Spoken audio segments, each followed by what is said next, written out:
the Line, a Logistics at a Crossroads podcast. This is going to be another heavy one, an interesting one, and it's about the disability gap. And I want to start this one off with a truth I know in my bones. Just because treatment ends doesn't mean the healing is over. And before we get into it today, I want to offer a moment of pause. This episode isn't just about logistics.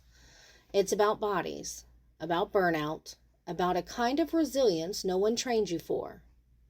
Whether you're listening on your way to work, in the boardroom, in the break room, or just catching a breath, know that this space is for you, for the quiet fighters, the ones holding it together even when everything hurts.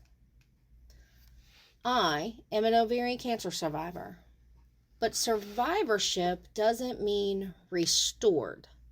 It means rebuilding. And I remember those chemo days, long hours in a recliner, a blanket wrapped around me, and IVs hanging all off me, and a fight inside happening that I didn't choose. Then one day, scans come back and it's, yay, remission. Everybody thinks it's all done, and you're released back into the world like it's all behind you. But it's not. Because, see, for the first 90 days after you're in remission, you're still getting scans. You're still having blood draws. Still carrying the weight of what if every time you feel off. And in the beginning, some mornings, your body just tells you no. No to the pace, no to the lifting, no to pretending. But you show up anyway. Because light duty doesn't mean grace. It means fewer boxes, not fewer expectations. And I'll tell you this. It was a Tuesday morning, 6 weeks after treatment ended, when I tried to go back to work full time. I made it till 2:17 p.m. And that's the moment I realized the end of cancer is just the start of navigating everything else. And according to cancer.net, up to 70% of cancer survivors report post-treatment fatigue for years after remission. And when you're in logistics, where the pace is constant and the demands are physical, recovery becomes a second job. Some days, you'll feel almost normal. Other days, brushing your teeth feels like a workout. This is normal. Recovery is a spiral, not a straight line. There's a concept called spoon theory. It explains how people with chronic illness manage energy. Each task takes a spoon. Once you're out, you're out. And in logistics, we're asked to pour from an empty drawer. Accommodations are often written in policy, but not truly in practice.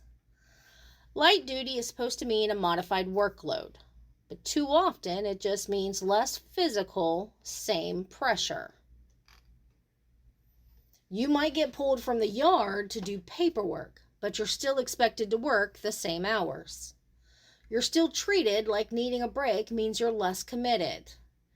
And I had a coworker once, back pain from an injury, and they gave him light duty, which just meant he was walking instead of driving or loading pallets. Different lift, same demand. And let me be clear, there are invisible disabilities, chronic illness, post-cancer fatigue, autoimmune flares, mental health struggles. They are all real. They don't always have a cast or a cane, but they come with pain, memory fog, exhaustion, and shame when you can't push through. Invisible illnesses can feel like walking around in a suit of white clothes. Everyone else is in gym shorts, breezy, fast, efficient. You're just trying not to fall over. And the inner monologue doesn't help. They probably think I'm lazy.